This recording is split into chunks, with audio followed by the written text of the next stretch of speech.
continuar o que a gente está vendo, a gente pode escrever o correspondente das regras de Feynman.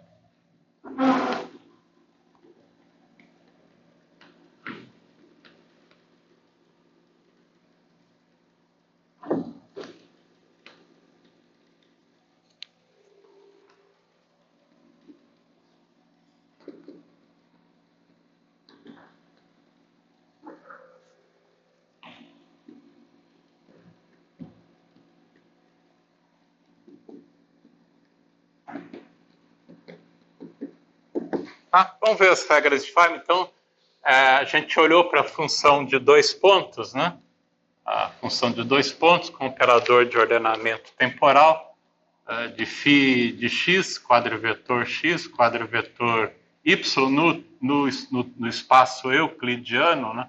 A gente está sempre trabalhando aqui no espaço euclidiano, e o ensemble estatístico, então, é dado por 1 sobre a função de partição, derivada segunda do funcional gerador, né? Dependendo também da temperatura da fonte, ΔJ de x, ΔJ de y, e tomando a fonte indo para zero no final, é a nossa função de 2 pontos, né? A gente pode olhar também, né? A gente também, quando a gente estava olhando lá essa mesma quantidade no vácuo, a gente tirou quais são as correções quânticas perturbativas para ela, né? Até a ordem lambda explicitamente, né? Então a gente pode fazer a mesma coisa aqui, né? A função de 2 pontos em teoria de perturbação a ordem zero, né? É simplesmente o propagador de Feynman para a gente. Aí, quando você expande perturbativamente esse objeto daqui, a gente tem todas as correções de ordem lambda, lambda ao quadrado e assim por diante, né? Por exemplo, na teoria lambda φ4. Então, lá no caso de temperatura igual a zero, né, no vácuo, que a gente olhou para essa quantidade, essa função de 2 pontos, operador de ordenamento temporal, φ de x, φ de y, era dado por o propagador de Feynman, né? X menos y, e a correção perturbativa de ordem lambda para esse objeto, né? Mais correções aí de ordem lambda e assim por diante, que a gente acabou obtendo. Aqui a mesma coisa, né? Para a temperatura finita, a nossa função de 2 pontos agora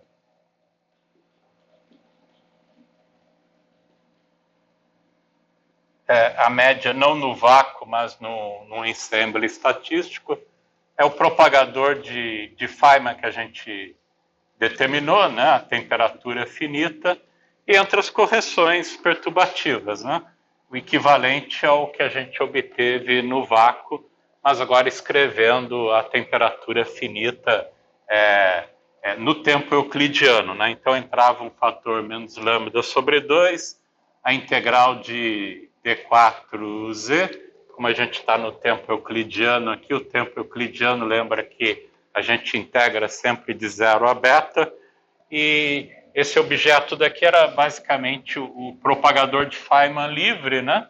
Mais aquele diagrama que a gente obteve em ordem lambda, mais as correções de ordem lambda ao quadrado e assim por diante, né? Então, entre o propagador de Feynman, você tem um propagador de Feynman, outro propagador de Feynman e o propagador de Feynman fechado sobre ele mesmo, né? O delta de zero para a gente. Que escrevendo explicitamente esses objetos daqui, né? A gente pode escrever, então, um propagador de Feynman que propaga de x até um ponto intermediário z aqui e vai até o ponto final y para a gente.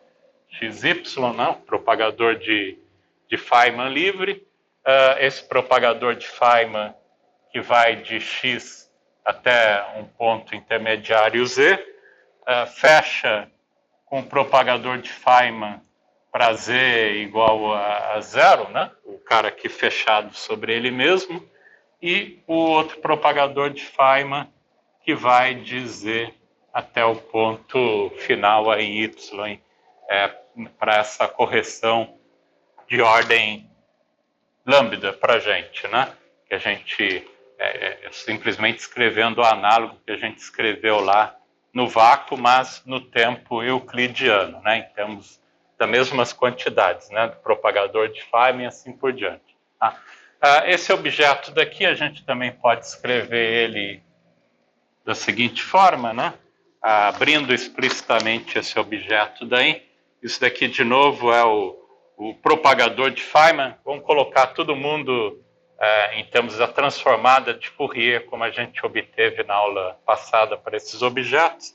Então, a transformada de Fourier do nosso propagador de Feynman aqui é 1 sobre beta, somatória sobre aquelas frequências discretas, que vai de menos infinito a mais infinito, a integral de momento, parte espacial, a parte temporal está associada às frequências discretas, E elevado a menos I, ômega n são as frequências de Matsubara, né? Lembra que ômega n é 2π n sobre beta para gente, n pertencem aos inteiros, né? Os inteiros aí para gente. Os inteiros de 0, mais ou menos 1, mais ou menos 2 e assim por diante. Vezes o tempo euclidiano, tal de x menos y, tal de x menos tal de y, referente à parte do tempo euclidiano nas coordenadas aqui correspondentes a x e y, né? E a parte espacial mais i k vetor, x vetor menos y vetor, e o propagador de Feynman no espaço, a transformada de Fourier dele, né? Que é um delta, vamos chamar simplesmente delta de K, e as frequências discretas ômega n. Menos lambda sobre 2, aí é a mesma coisa, né? Entra um objeto aí similar, 0 a beta, melhor separar aqui entre o tempo euclidiano e a parte espacial, dz, d3z, a parte espacial do d4z para a gente. Mesma transformada de Fourier desse cara, transformada de Fourier desse cara, transformada de Fourier desse cara daqui, botando todo mundo aí, a gente fica transformado de Fourier desse cara, 1 sobre beta, similar, vamos chamar alguma outra coisa aqui para não confundir. Bom, posso continuar usando aí menos infinito, mais infinito, integral de d3k, 2π, a terceira e elevado a menos i, ômega n, tal x menos tal z,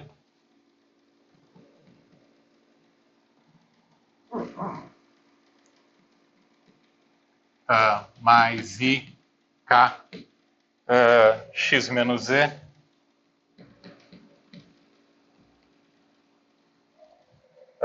vezes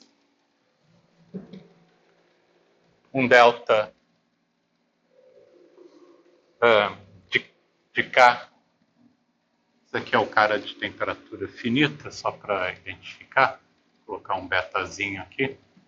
K, ômega n, K ômega n, menos Z, transformada de Fourier desse cara daqui. Esse cara aqui tem Z igual a 0, né? Então é só 1 sobre beta. Vou colocar uma outra somatória nas frequências para não confundir com essa daqui. Ela pode chamar de N'.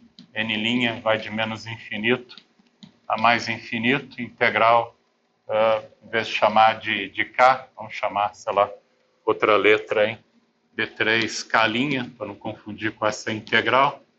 2π a terceira, a parte de tempo e espaço aqui é identicamente igual a zero, né? Só sobra, então, um delta, beta de K', ômega N' para gente. E a transformada de Fourier desse objeto, repete todo mundo aqui de novo, vezes 1 sobre beta, agora eu tenho que chamar um outro índice aí, sei lá, vamos chamar de M. M vai de menos infinito a mais infinito, integral de chamar de outra coisa, D3Q sobre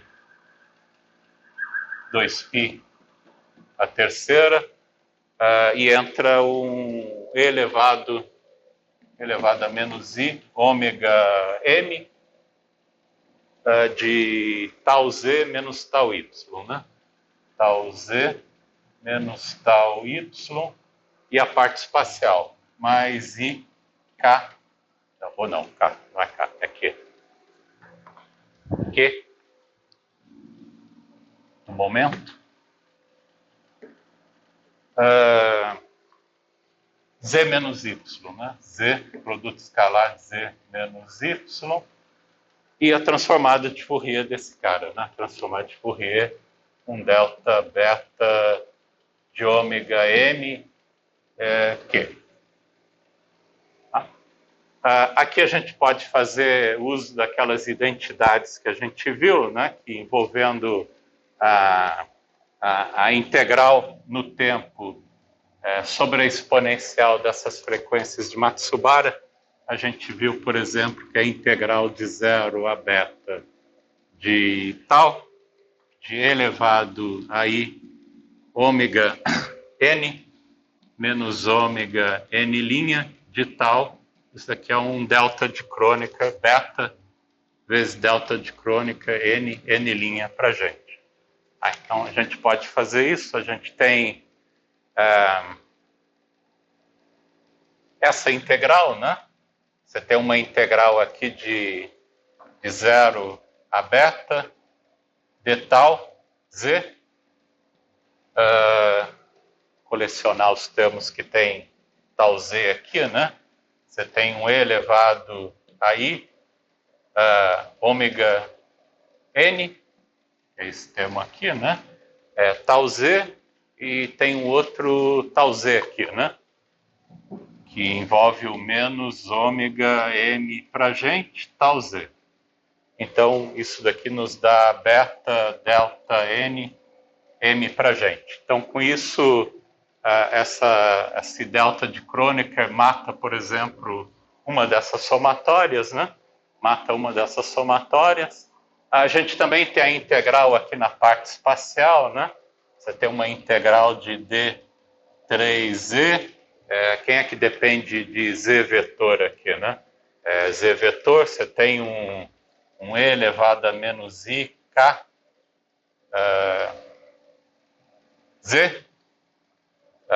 Tem um outro Z na história, hein? Tá aqui, né? Esse outro cara daqui, que vai então te dar menos Q, produto escalar Z. Isso daqui é uma delta de Dirac, né? Dá 2π a terceira, delta de Dirac de K menos Q. Então, com essa delta de Dirac, mata uma dessas integrais de momento, né? Por exemplo, essa integral de momento que a gente tem aqui. Então, usando essas duas identidades nesse resultado que a gente tem, a gente acaba obtendo o resultado aí final, que fica integral.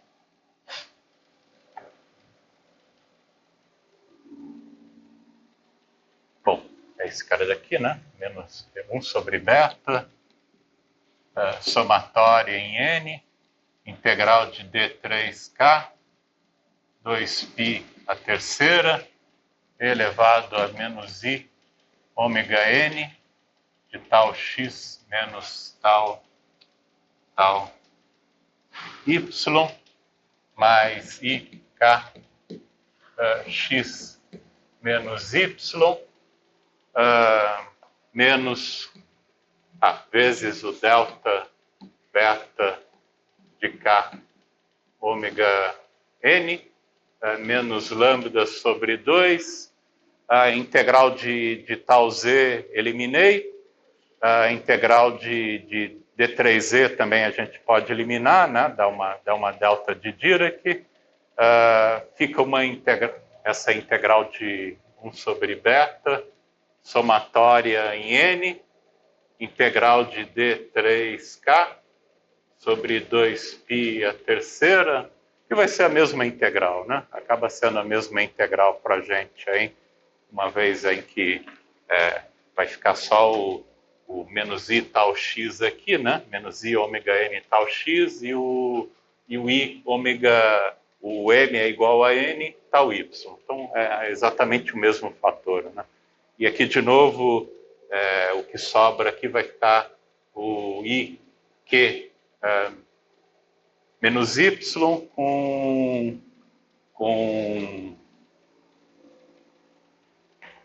Me perdi aqui. Onde é que estava? Tá aqui, né? Com o IK x, que é exatamente esse fator que a gente tem, né? Com Q sendo exatamente igual a K pela delta de Dirac. Então, repete o mesmo fator. Eu podia ter colocado todo mundo junto. Delta beta de K ômega N menos lambda sobre 2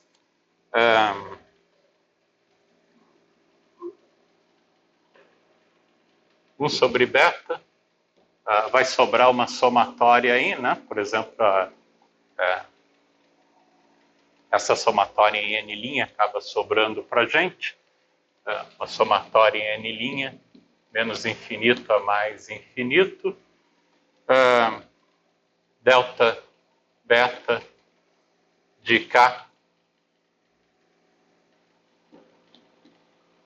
ômega N, delta beta, tinha que ter sobrado aqui também uma integral, né? Sobra uma integral de... qual integral que sobra aqui? Sobra uma integral de... Posso deixar essa integral de D3Q', D3K' sobre 2π a terceira, delta... Agora entra todos os propagadores, delta beta de K ômega N, vezes delta beta de K' ômega N' e um delta beta de ômega, delta beta de ômega N K para gente. E fechei aqui, né? Então, a transformada de Fourier de todo esse objeto aqui para a gente, a transformada de Fourier de todo esse objeto acaba sendo simplesmente isso daqui, né? Ou seja, a gente pode escrever, então, que a nossa transformada de Fourier, delta beta,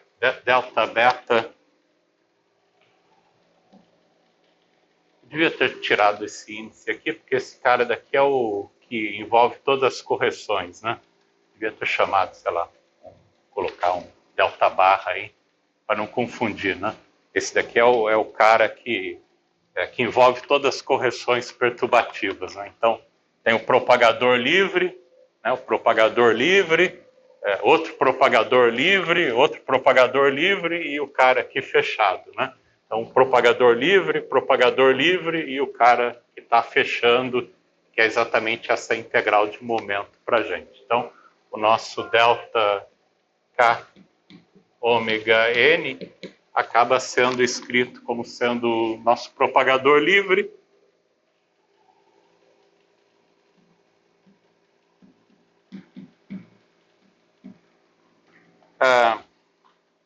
menos lambda sobre 2, propagador livre de novo, delta beta de K ômega n, a integral sobre esse laço fechado, né?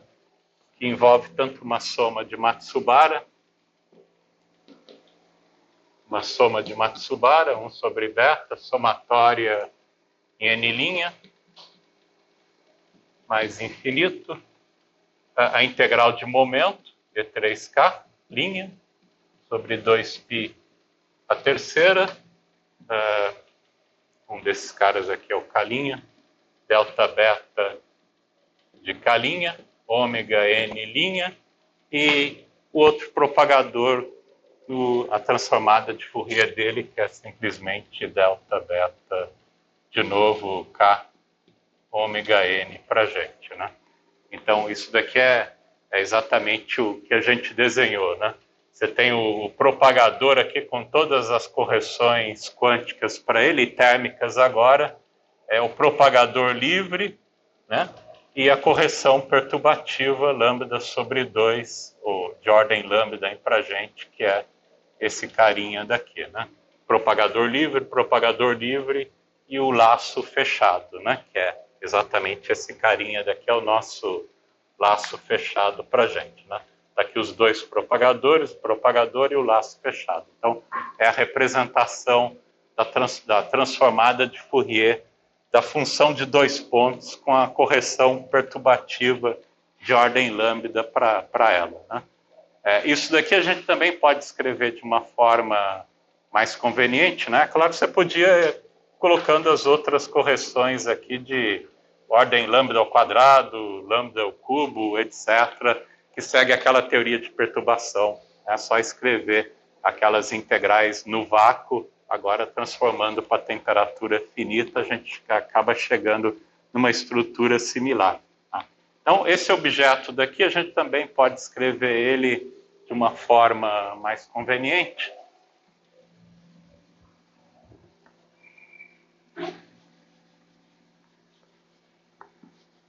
A gente pode chamar esse propagador aí, que está vestido aí pelas correções agora quânticas e térmicas, vamos chamar de delta menos 1, o inverso dele, mais propriamente dito, de K ômega n, a gente pode escrever como a gente está trabalhando perturbativamente, né?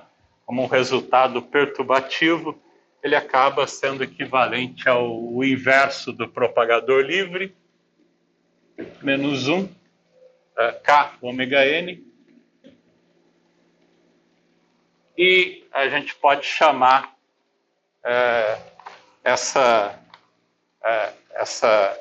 o laço interno aqui, né? Lambda sobre 2 do laço interno, que corresponde a esse fator daqui, vamos chamar esse termo, né, simplesmente de π K ômega n. Onde o π, né, o π de K ômega n para a gente é o 1 sobre beta, lambda sobre 2, 1 sobre beta, a integral somatória em n,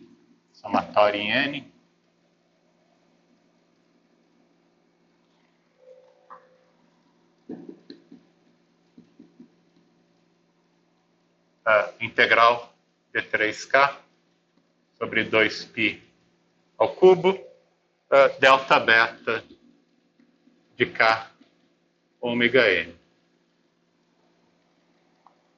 Chamando esse cara. É claro que agora, se você trabalhar como a expressão que a gente está trabalhando, né, que é, na verdade, não o inverso do propagador, mas o propagador em si, então isso daqui vai aparecer dividindo, né, 1 sobre esse fator daqui, e quando você expandir perturbativamente, dá exatamente aquele resultado lá, né?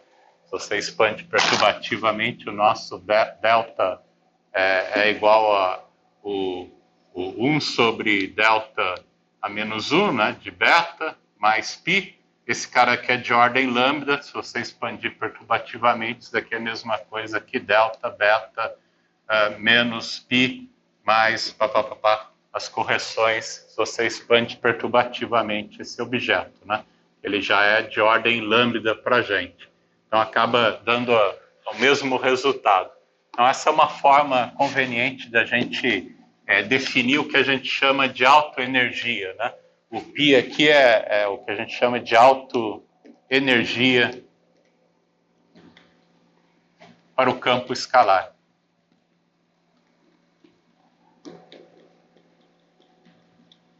Define exatamente o que a gente chama de a autoenergia do campo escalar, né? Então, essa autoenergia é exatamente o lambda sobre 2 vezes esse fator aqui para a gente, né? Define o que a gente está chamando aí de π. Né?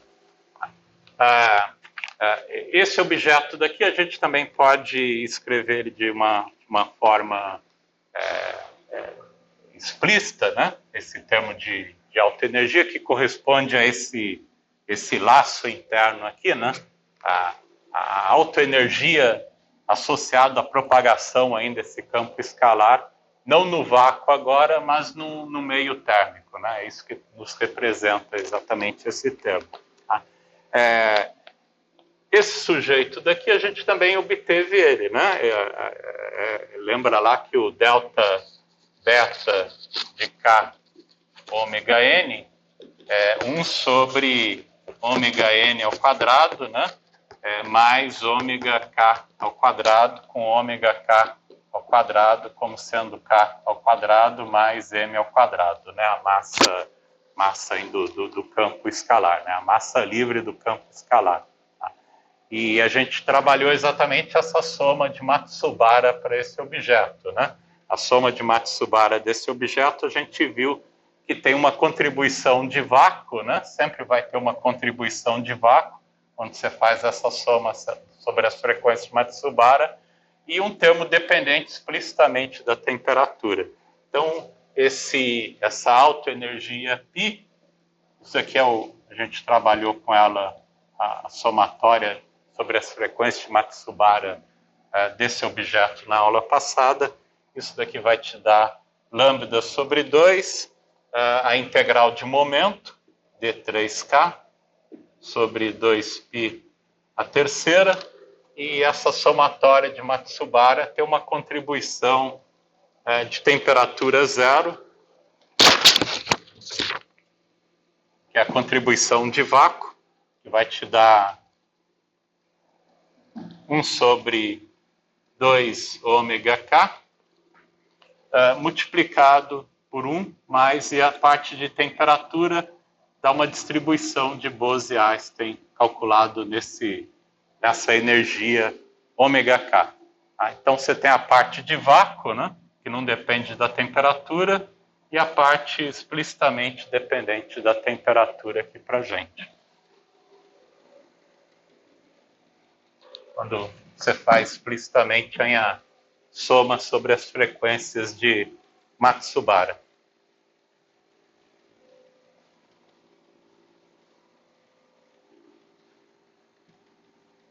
Então, esse objeto aqui acaba sendo escrito numa contribuição de vácuo mais uma contribuição de temperatura. Né? A contribuição de vácuo e a contribuição térmica.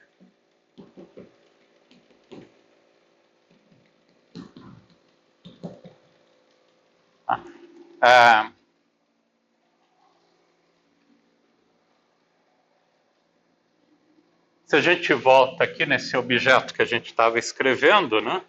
Ou tanto faz, se a gente volta nesse cara daqui explicitamente, né? Escrevendo em termos da autoenergia, então, esse propagador corrigido, né? Que a gente tem aqui, a gente pode escrever, então, o nosso delta barra de K ômega n como sendo o propagador livre, que é esse cara daqui, 1 sobre ômega n ao quadrado, mais ômega k ao quadrado. A nossa correção de autoenergia, né? Que vai ser o nosso π, né? Que está sanduichado de novo entre esses dois propagadores aqui mais uma vez. Então, menos 1 sobre ômega n ao quadrado mais ômega k ao quadrado, essa contribuição de alta energia, e o outro propagador, né? Ômega n ao quadrado mais ômega k ao quadrado. Tá? Mas isso daqui, de novo, perturbativamente, é a mesma coisa que escrever 1 sobre ômega n ao quadrado mais ômega k ao quadrado mais π. Então, se você expande perturbativamente, né, o cara de ordem zero é esse daqui, o cara de segunda ordem vai aparecer um π sobre 2 fatores de propagadores e assim por diante, né? Que é exatamente o equivalente aqui que a gente acaba escrevendo se você toma o inverso disso daí, né? É exatamente o que eu escrevi, né? O inverso aqui do propagador de Feynman é exatamente o ômega n ao quadrado mais ômega k ao quadrado, que é o π, que é o inverso desse cara daqui, que é exatamente. Então, perturbativamente é equivalente, né? Perturbativamente, essa expressão aqui acaba sendo equivalente aí para a gente, né? Se você expande, é correto até a ordem lambda para a gente, né? Então, por isso que acaba dando exatamente esse resultado. Né? Então, a gente também pode ver essa correção de alta energia, né? O ômega k ao quadrado mais a correção de alta energia é o k vetor ao quadrado mais m ao quadrado para a gente, mais essa correção de alta energia, né? Então, você tem uma espécie de massa efetiva, né? Uma massa efetiva aqui para o campo escalar, devido a efeitos de interações, né? É exatamente como uma carga de um elétron no meio, né? Você vê não a carga específica, mas uma carga efetiva, né? Devido ao efeito do meio, né? Então, acaba obtendo uma massa efetiva exatamente devido ao efeito de interações desse campo escalar que aparece por meio dessa alta energia. Agora, esse termo de alta energia, né? Depende tanto de correções no vácuo, como também correções térmicas para a gente. Né? Então, essa é uma maneira de olhar agora o efeito de interações corrigindo a massa do campo escalar. Né? Você acaba tendo uma massa efetiva aí no final do dia. Né? Além do mais, a gente tem essa contribuição de vácuo, né? Que mais uma vez você pode calcular ela, essa integral de d3k, 1 sobre 2 ômega k, que é a raiz quadrada de k2 mais m2, e esse objeto é divergente no ultravioleta, né? Então, essa correção π0 para a gente, que é lambda sobre 2 integral de d3k sobre 2π ao cubo, 1 sobre 2 ômega, que é a raiz de K2 mais M2, é divergente, né? É explicitamente divergente. Isso aqui diverge com K ao quadrado, né? Quando você fizer explicitamente essa integral de momento, aí você tem que usar um daqueles métodos de regularização que a gente viu, né? Ou regulariza por cutoff, né? Coloca um cutoff aqui, né? E a gente pode regularizar isso daqui por cutoff, isso daqui é proporcional a lambda ao quadrado para a gente, ou regulariza por regularização dimensional, né? Toma a dimensão arbitrária D aqui qualquer, isso daqui vai com 1 sobre epsilon, onde epsilon para a gente a gente faz aí, no caso aqui, o D aqui é 3, né?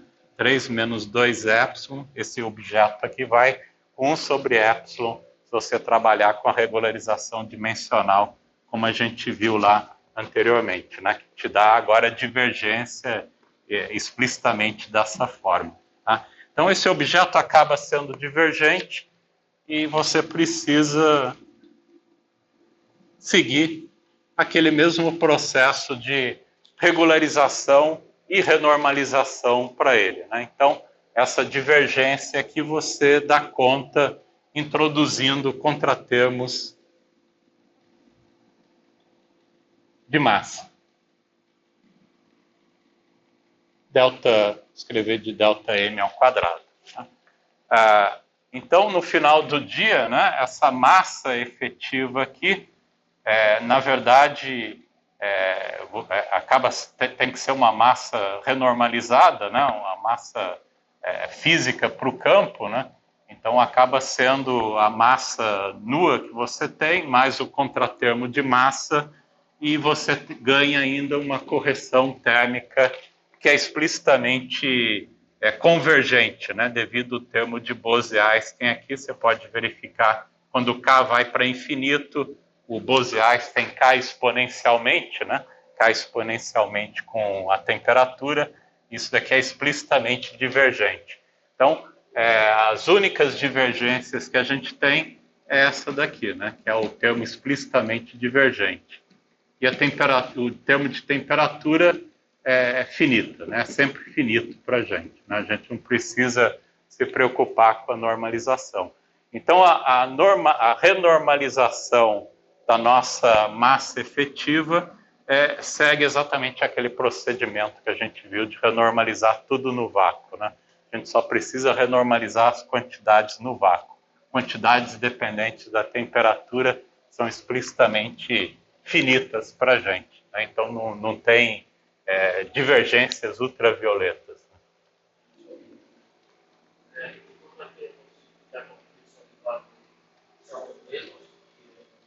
Exatamente aquele contratermo. É exatamente o da lista de exercício que vai exatamente renormalizar esse cara daqui, vai cancelar a divergência. Ok, para mim faz sentido mesmo, mas a integralidade está identificada, a íntegra do tempo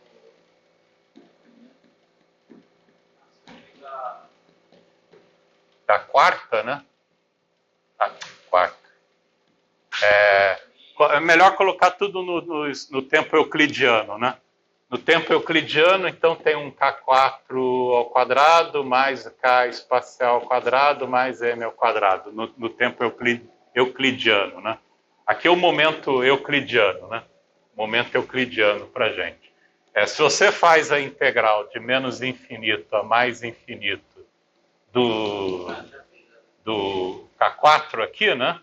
Sobre 2π, 1 sobre K4 ao quadrado mais K ao quadrado mais M ao quadrado vai te dar exatamente 1 sobre 2 ômega K.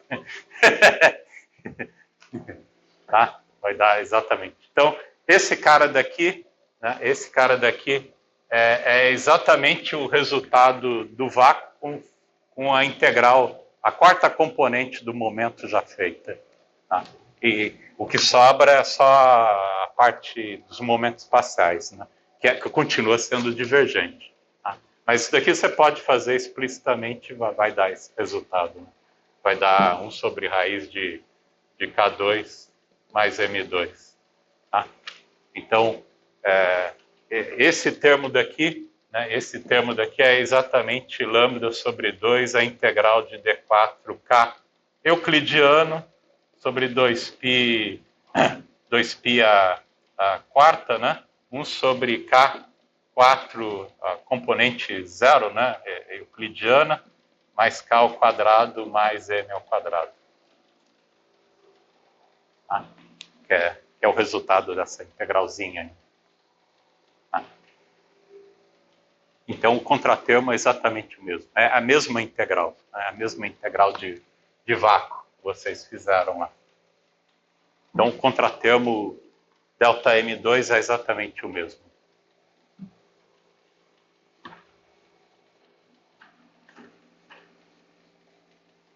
Que aqui é quando você faz a soma das frequências de Matsubara, você automaticamente integrou na quarta componente também. Né? É exatamente isso que você faz. Aparentemente não é tão óbvio, né? Você fez uma soma sobre as frequências, mas é equivalente ter feito a integral na parte independente da temperatura. Então, esse objeto aqui acaba sendo exatamente o mesmo para a gente, né? A gente redefine a massa, né, de tal forma como sendo a massa mais esse contratermo de renormalização, e o contratermo de renormalização é o objeto que vocês trabalharam, né? A gente pode trabalhar com uma renormalização mais pesadona aqui, de jogar fora toda a parte de vácuo para a gente, né? Que é o termo divergente aqui no final do dia, e ficar só com o termo finito, né? Então, a gente pode escolher, por exemplo, como uma renormalização a subtração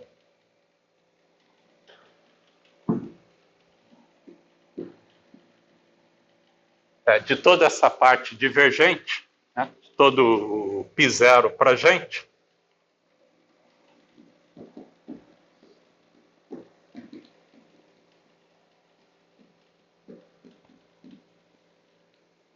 Ou simplesmente escolher aí o nosso ΔM2, então, como sendo aí o menos alta energia calculada na temperatura igual a zero, né? Que é simplesmente o nosso π0, né? Então, com isso, você subtrai, né? Subtrai exatamente a contribuição divergente para a massa, né? E a gente fica com uma massa renormalizada finita,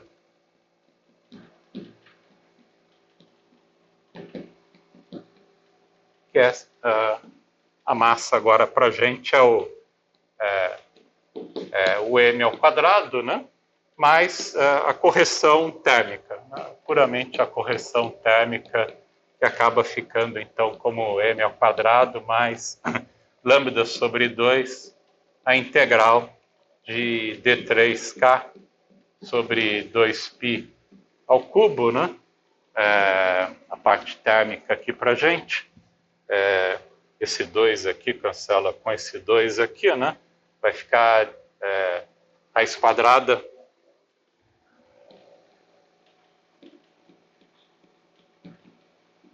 e a distribuição de Bose-Einstein. Distribuição de Bose-Einstein elevado a beta, a energia é k ao quadrado mais m ao quadrado menos 1. Então, você vê explicitamente que isso é convergente, né? Quando o k vai para infinito, essa exponencial vai cair muito mais rápido do que os fatores de k aqui dentro, né?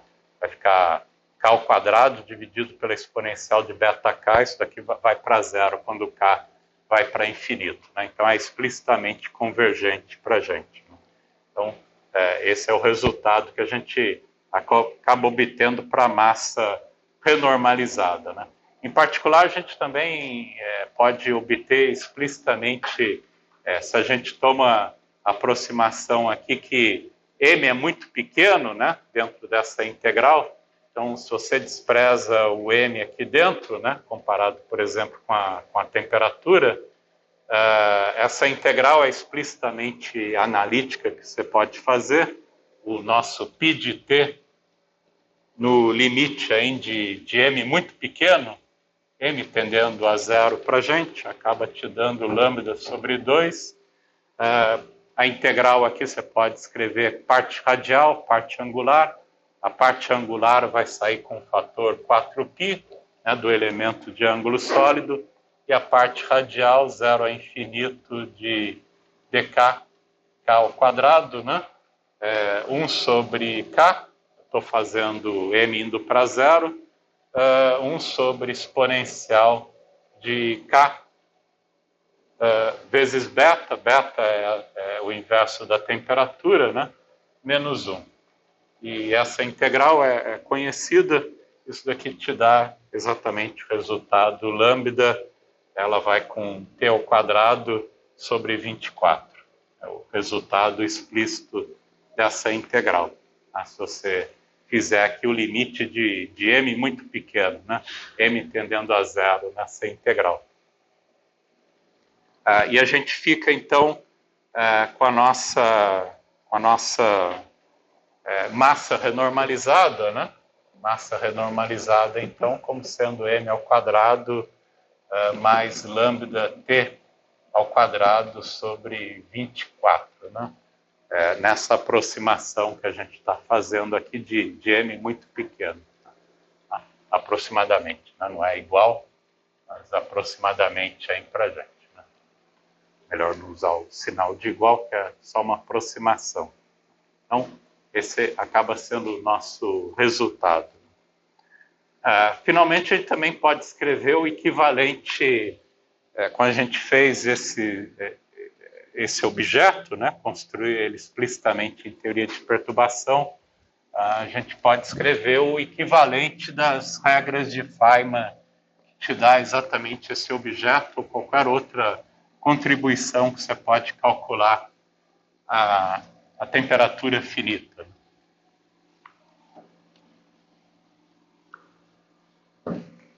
Então, por exemplo, né, escrever nossas regras de Feynman.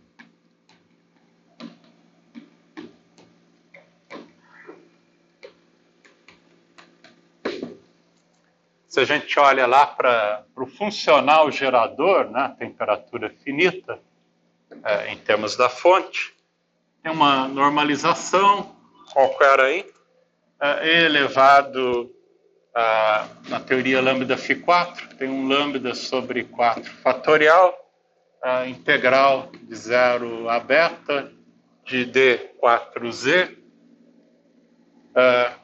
a parte a gente pode trabalhar perturbativamente tomando aquelas derivadas funcionais em relação à fonte, né?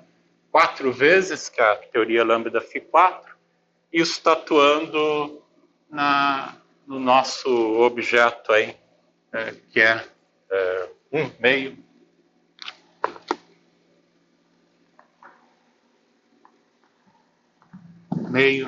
exponencial de meio, integral de 0 a beta,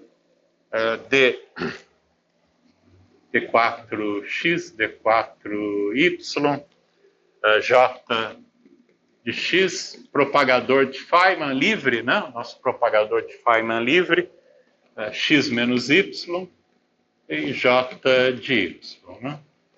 Então, daqui a gente pode mais ou menos ler as nossas regras de Feynman, onde a gente tem os propagadores de Feynman, lá no vácuo, a gente faz, né, o propagador de Feynman no vácuo, lembra que era K2 menos M2 e aquele fator de convergência, né, no espaço de Minkowski, né, explicitamente no espaço de Minkowski. Quando você vai no tempo euclidiano e a temperatura finita, a gente acaba trocando pelo propagador de Feynman a temperatura finita, que é o ômega n ao quadrado mais k ao quadrado mais m ao quadrado, né? Onde o ômega n são as frequências de Matsubara, como a gente viu, 2πn sobre beta, né? O n aqui é 0, mais ou menos 1, mais ou menos 2, e assim por diante. Outra coisa que a gente pode ver aqui é o vértice, né? Cada termo desse equivale a um vértice, quando você expande perturbativamente esse fator exponencial. Então, os nossos vértices aí acabam sendo escritos lá que a gente tinha no vácuo, né? No espaço de Minkowski, a gente aparecia aqui um fator menos i lambda sobre 4 fatorial. Né? E agora, quando você vai para o tempo euclidiano e a temperatura finita, no tempo euclidiano isso fica menos lambda sobre 4 fatorial. Né? E, além do mais, a gente tem aquelas integrais sobre os loops fechados. Né? A gente tinha uma integral de momento, né? Que era dada por i, integral de d4k sobre 2π a quarta, né, no espaço de Minkowski. Então, a gente vai agora para o espaço euclidiano e a temperatura finita. Esse objeto aqui, quando você transforma para o espaço euclidiano, né, acaba ganhando o fator 1 sobre beta, soma sobre essas frequências de Matsubara, e a integral de 3k sobre 2π ao cubo, né? Que é sobre os loops fechados agora. Tá? Então, essas são as transformações que a gente acaba fazendo, né? Então, qualquer quantidade que acaba calculando lá no vácuo, você pode transpor no espaço euclidiano e a temperatura finita fazendo essas trocas, né? Os propagadores trocam pelo propagador de Feynman a temperatura finita, os vértices trocam os vértices dessa forma, as integrais de momento, né, no espaço de Minkowski acaba trocando por somas de frequência de Matsubara e a integral só na parte espacial do momento, né? Então, com isso, você pode escrever todas as quantidades que você calcula perturbativamente no vácuo, o equivalente à temperatura finita para elas.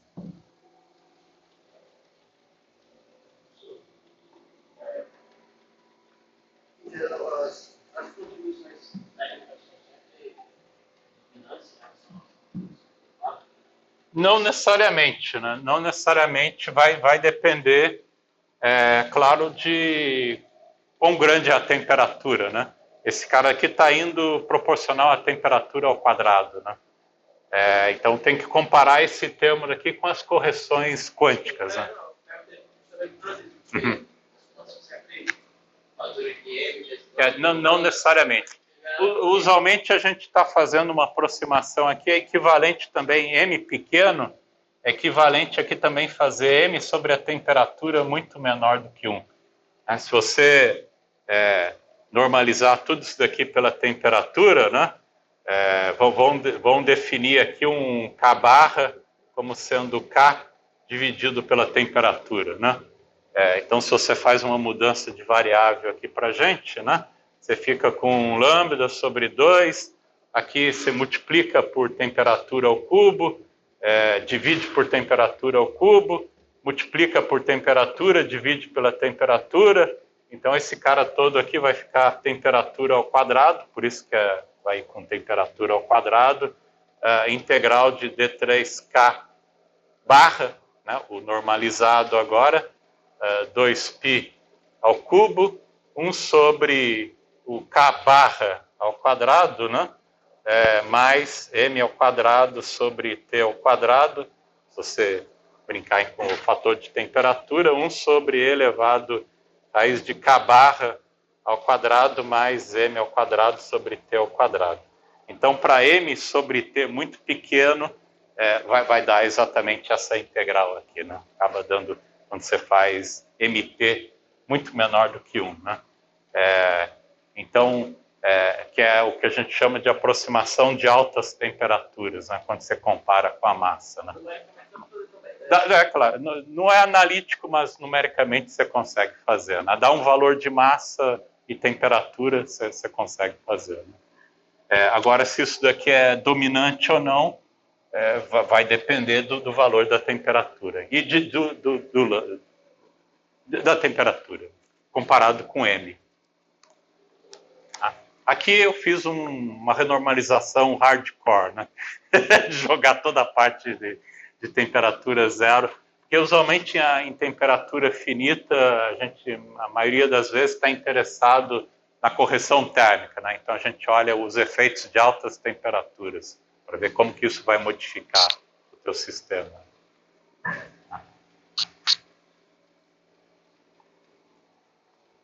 Tá? Então, na verdade, para altas temperaturas, usualmente você tem o termo dominante, são os termos térmicos. Tudo bem? Outra coisa que a gente pode fazer aqui, né, usando essas regras de Feynman, temperatura finita, é calcular lá o potencial efetivo, né, do campo escalar que a gente tinha feito no vácuo, né? A gente pode usar essas regras agora lá para o potencial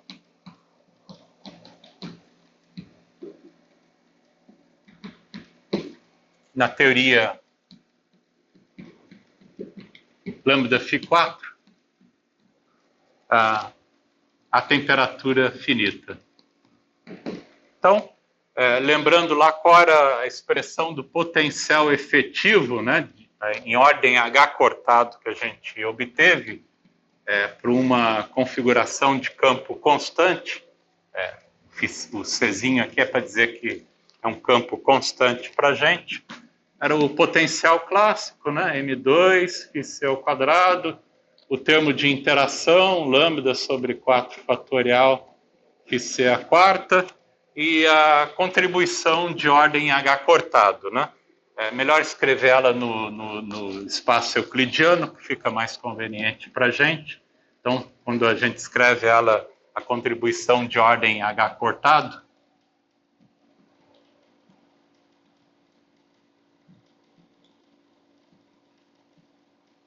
era a integral de D4K euclidiano sobre 2π à quarta, e tinha o fator logarítmico aqui, né? K euclidiano ao quadrado mais M2 mais lambda sobre 2 φc ao quadrado, né?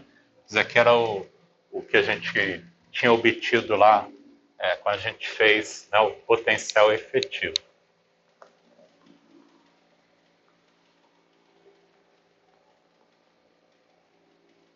Agora, quando a gente vai para a temperatura finita, basta trocar essa integral aqui no espaço euclidiano por uma soma de Matsubara e a integral na parte espacial, né? E o K euclidiano para a gente, né? O K euclidiano, a quarta componente dele fica exatamente as frequências de Matsubara. Então, a temperatura finita, né, para t diferente de zero, vai te dar o potencial clássico de novo, meio de M2 φc ao quadrado mais lambda sobre 4 fatorial φc à quarta mais meio 1 sobre beta somatória sobre as frequências de Matsubara, que vai de menos infinito a mais infinito, a integral de D3K, só sobre a parte espacial, e Ln, a quarta componente aqui a gente troca pela frequência de Matsubara, e o resto fica tudo igual. Parte espacial, mais M2, mais lambda sobre 2 φc ao quadrado. Né? Então, esse é o resultado que a gente obtém a temperatura finita. Né? A gente pode fazer a soma de Matsubara desse objeto daqui.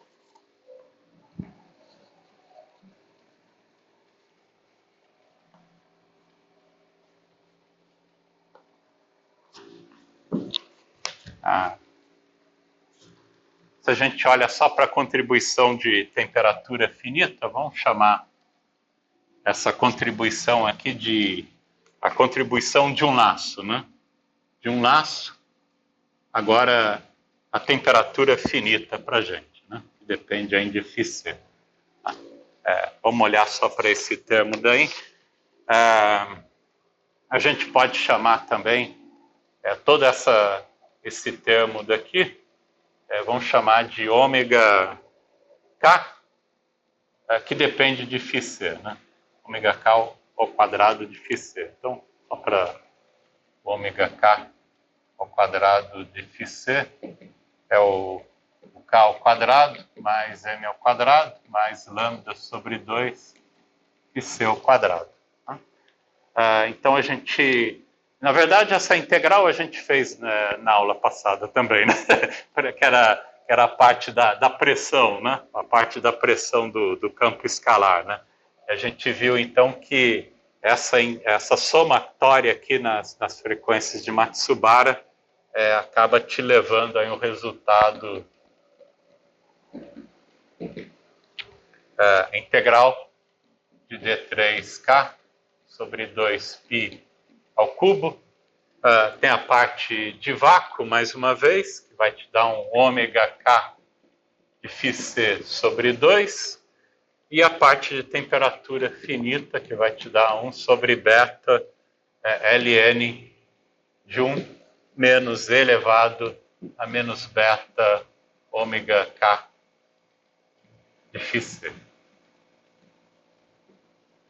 Então, esse objeto aqui, a gente explicitamente obteve na aula passada, né?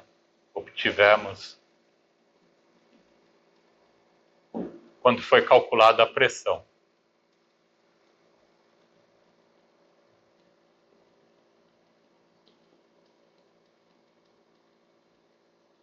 Para o campo escalar.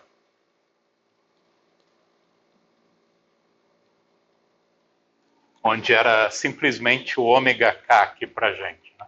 É mais fácil, você deriva em relação ao ômega K, aí fica com uma expressão exatamente como o propagador, a soma sobre as frequências de Matsubara desse propagador, é o resultado que a gente tinha obtido antes, e integra em ômega K, né, te dá exatamente esse resultado, como a gente tirou para a pressão. Mas o ômega K agora não é K2 mais M2, mas esse ômega K de φ. Né? Então, é o mesmo objeto. Então, continua com o termo divergente aqui, né? O termo divergente é o termo de vácuo.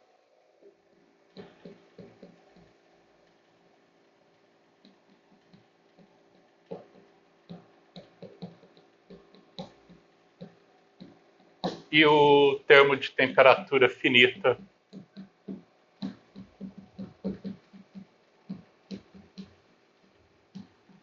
que é finito. Explicitamente finito por causa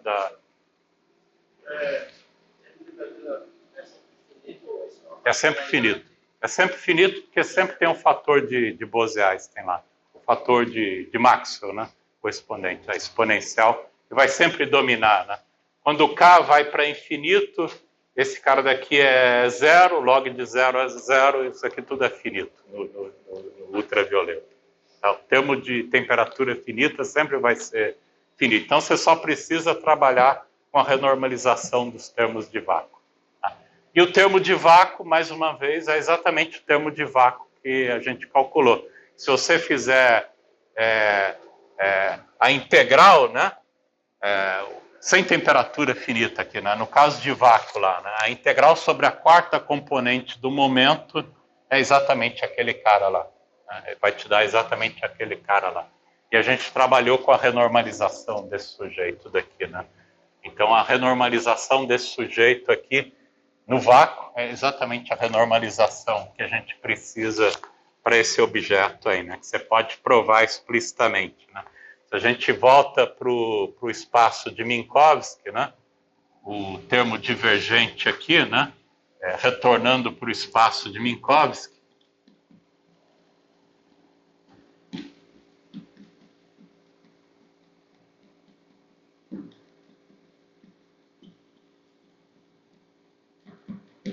então, sai do euclidiano, volta para o Minkowski, o equivalente do Minkowski desse objeto é menos I sobre 2, a integral de D4K de Minkowski, né, do quadrimomento, 2π² ln de menos K0 ao quadrado, vou colocar explicitamente aqui, mais K ao quadrado, mais M2, mais lambda sobre 2 πc ao quadrado. Né? Esse daqui é o nosso ômega K ao quadrado de φc. Então, você pode fazer a integral na componente K0 explicitamente. Se você integra na componente K0 aqui, isso daqui vai te dar menos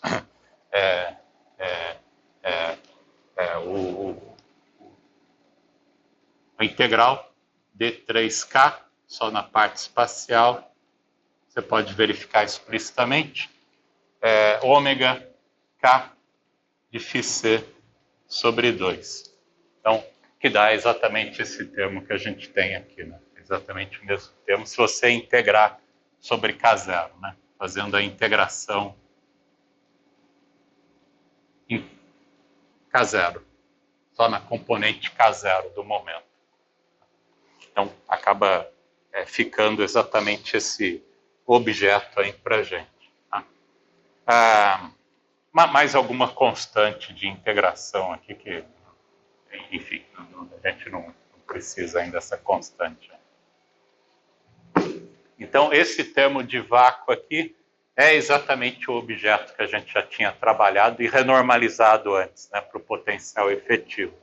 Então, para os contratermos, para renormalizar esse objeto, são exatamente os contratermos que a gente tinha usado no vácuo, né, para renormalizar o potencial efetivo. E fica agora com a contribuição também de temperatura finita, que é essa contribuição daqui. Tá? Então, a contribuição de temperatura finita, de novo, é o objeto novo aqui para a gente. Né? Você tem a contribuição, a parte dependente da temperatura.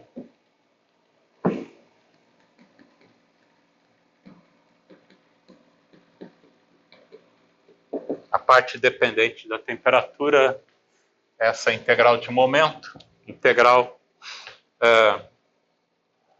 1 sobre beta, d3k, ln 2π ao cubo, ln de 1 menos e elevado a menos beta, ômega k de φc. É o termo aí novo para a gente. Né? A gente pode escrever isso daqui, né?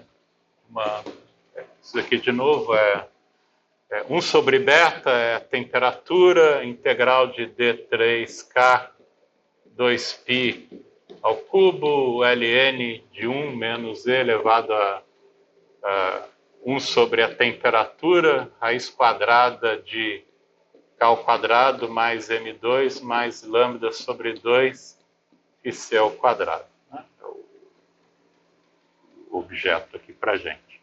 A gente pode chamar toda essa quantidade daqui, de novo, se você joga fora aqui o termo de massa e o termo de campo, né, essa integral é conhecida, né? Você pode fazer explicitamente essa integral daqui. Se agora você quer fazer essa integral com m, φc, etc., você pode expandir isso daqui para esse fator muito menor do que a temperatura, por exemplo. Né? Então você tem uma série que você pode obter para esse objeto daqui explicitamente. Usualmente a gente escreve toda essa quantidade daqui como sendo 1 sobre 2π ao quadrado, beta ao quadrado, e o resultado da integral como uma função JB de... a gente pode chamar todo esse cara agora uma massa ao quadrado dependente do campo φc. Então vai te dar um m φc vezes beta, onde essa função JB, se você trabalha expandindo, né, para essa massa pequena agora, você tem essa função φb acaba sendo expressa em termos como uma espécie de série de Taylor nesse argumento aqui, né? Nessa massa dividido pela temperatura. Né? Quando isso daqui é muito pequeno, a gente pode expressar isso daqui, o nosso JB de Y, quando Y é muito menor do que 1, acaba sendo menos π a quarta sobre 45. É o termo quando você faz tudo isso daqui igual a zero. Essa integral vai te dar exatamente 1 sobre 2π ao quadrado, t ao quadrado, π a quarta sobre 45, o resultado para ela. Aqui, desculpa, aqui é a quarta.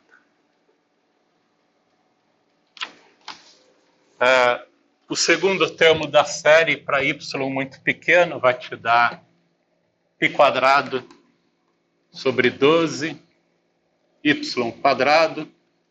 Segundo termo da série, menos π sobre 6, y ao quadrado a 3 meios, e assim por diante. É uma série que você acaba obtendo. Né?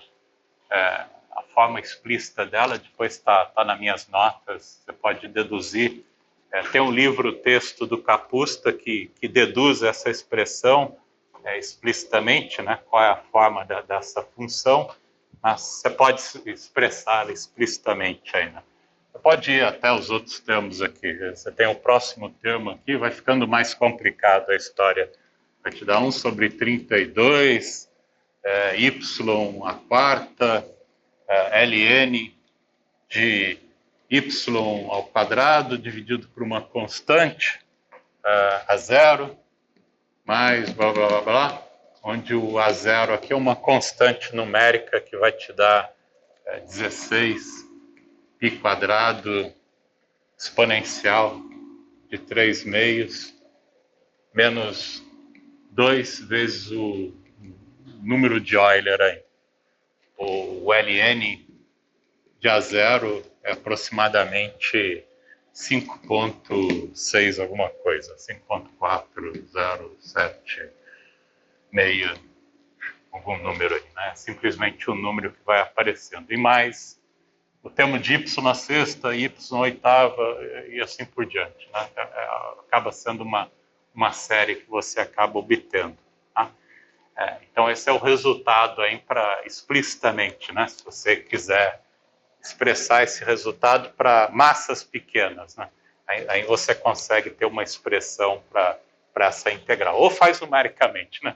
Ou faz numericamente ela também, dando os valores aí de massa, campo, acoplamento, etc. Né? Você consegue fazer. Usualmente a gente usa essa aproximação desde que o argumento ainda, a função é muito menor do que 1, a gente pode usar esse resultado. Também tem o resultado para massas grandes, né? Para massas grandes, você pode obter uma expressão aproximada para esse objeto no regime de massas grandes e para massas pequenas. Né? Para massas grandes, você acaba obtendo alguma coisa também. Tá? Então, com isso, a gente tem qual é a forma do potencial efetivo. Né? Você tem as contribuições de vácuo, que é o que a gente já tinha obtido antes, renormalizando, né? Eliminando as divergências desse termo daqui, e a parte dependente da temperatura que você expressa em termos desse objeto, aí, por exemplo. Tá? Como uma aplicação aqui, a gente pode olhar, por exemplo, para a situação onde você tem quebra espontânea de simetria nesse modelo. Então, com quebra espontânea de simetria, lembra lá que a gente troca o sinal, né, do termo quadrático, né? Então, a gente passa de um potencial que é simétrico, né, para um potencial indo para menos m ao quadrado, para um potencial com quebra espontânea de simetria, né? E o mínimo do potencial agora está nesse valor de vácuo φ0 ou menos φ0 em vez de φ igual a zero, né? E o valor aqui do vácuo para a gente, né? O valor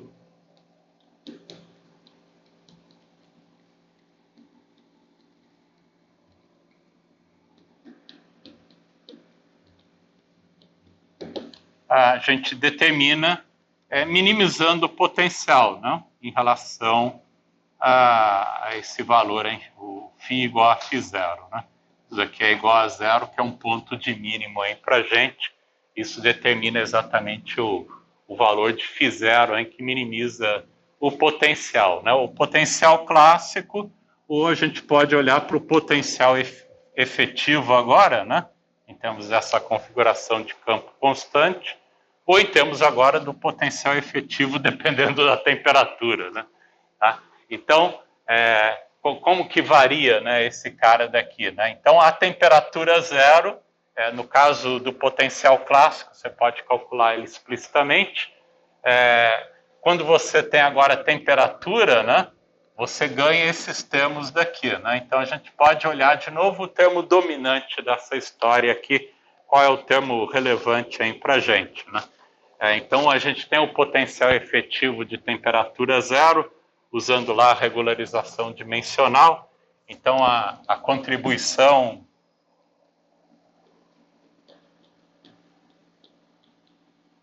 de temperatura zero, né, para o potencial efetivo, é o que a gente já tinha determinado anteriormente. A gente tinha um potencial efetivo de temperatura igual a zero. Por exemplo, em regularização dimensional, você tem a parte clássica, né, do potencial, mais lambda sobre 4 fatorial φc a quarta, e a contribuição lá renormalizada, né? E lembra lá, era alguma coisa 64 π quadrado.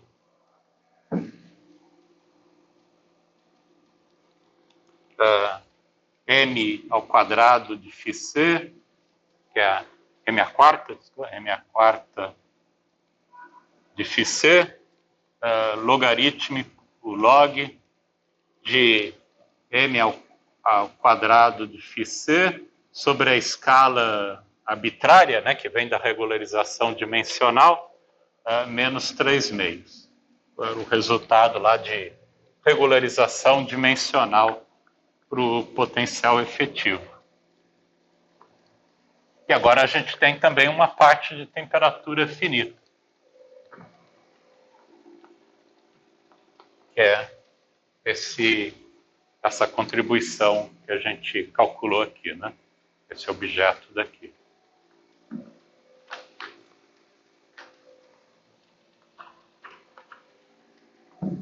Tá? E a parte de temperatura finita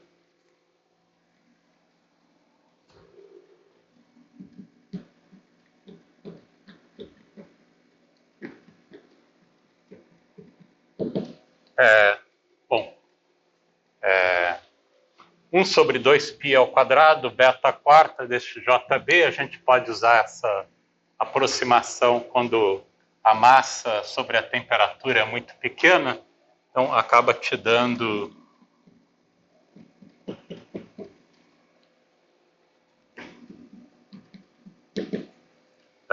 o primeiro termo da série aí, vai te dar a pressão, né, o equivalente da energia livre do campo, que a gente calculou na aula passada, sobre 90 beta quarta.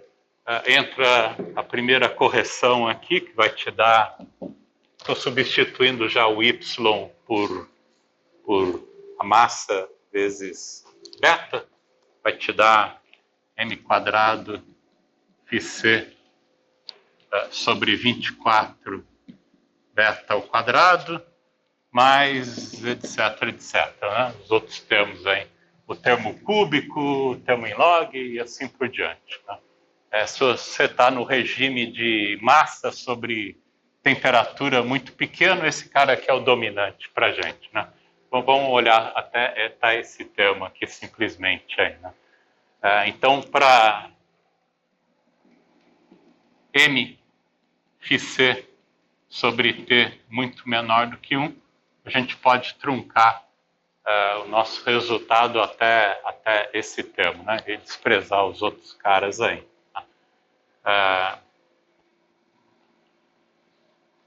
E mesma coisa, a gente pode fazer um procedimento similar que a gente fez lá para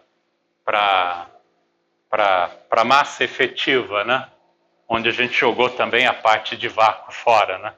Se a temperatura é muito grande, né? Esse cara daqui vai com T ao quadrado, M ao quadrado, e a gente pode desprezar eventualmente a parte também de vácuo aí do potencial efetivo. Então, com isso, a gente acaba escrevendo o potencial efetivo, né? Em termos de φc.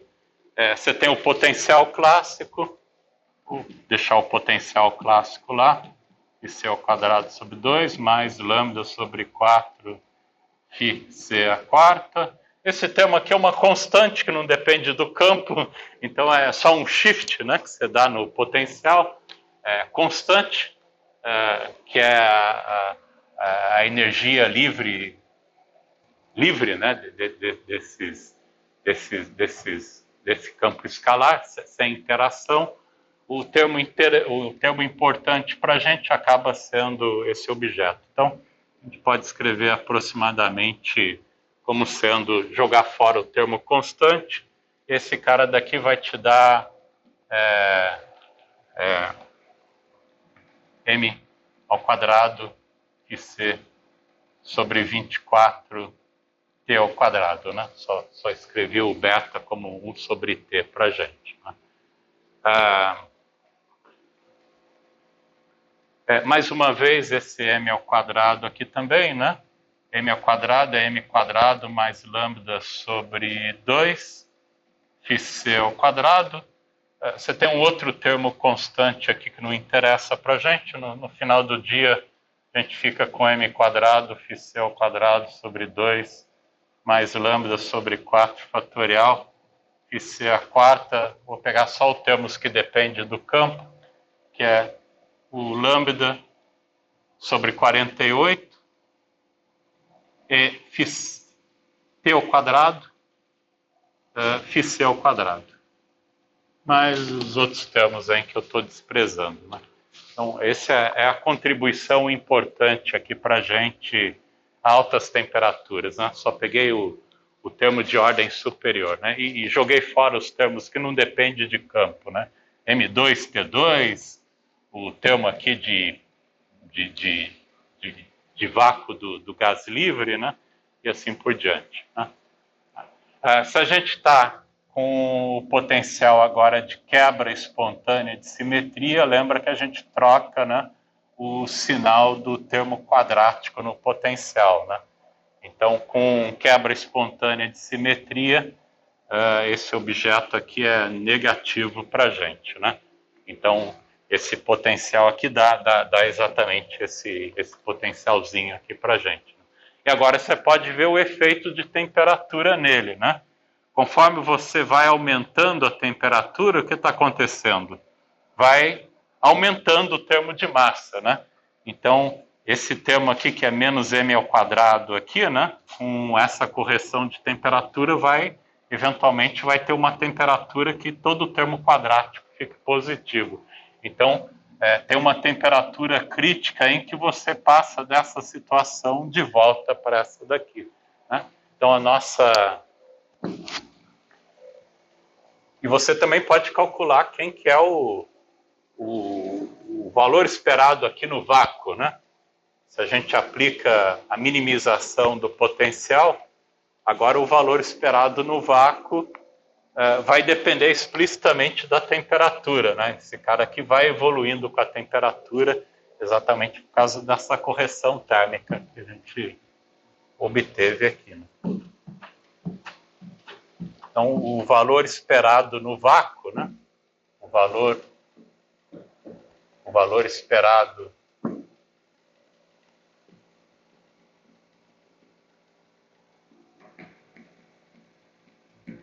agora é dado pela minimização do potencial efetivo, quando você minimiza ele, dV efetivo em relação ao campo, quando φc é igual a 1 φ, que vai depender agora explicitamente da temperatura. Então, se você agora minimiza esse potencial, né, a gente pode tirar exatamente o valor de campo que minimiza o potencial. Então, é só derivar, né, deriva, faz igual a zero, você vai ver que tem uma solução, o φ quadrado de t para a gente é 1/4 de 24 módulo de m ao quadrado sobre lambda. Isso daqui ia ser simplesmente o caso a temperatura zero para a gente, mas agora você tem uma correção de temperatura que entra como menos t ao quadrado aqui.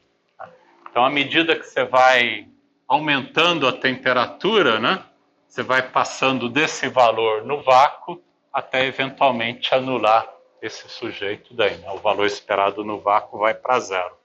Então, o ponto onde isso daqui se anula, né, te define exatamente a temperatura crítica, vai te dar uma temperatura crítica ao quadrado, que é exatamente 24 m ao quadrado sobre lambda. Tá? Então, isso define para a gente uma transição de fase. Né? Se você fizer o gráfico desse φ de t contra a temperatura, ele sai do valor de vácuo, né, que é a raiz quadrada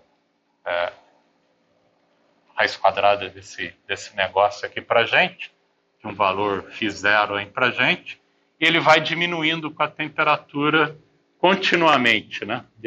Diminui continuamente até ser zero desse valor de temperatura crítica dado por esse valor. E a partir daí continua zero, né? Continua zero porque você chega exatamente nessa situação de volta, né? Onde a tua massa não é mais negativa, mas é uma massa explicitamente positiva. Tá? Então, isso daqui é um ponto de transição de fase para a gente.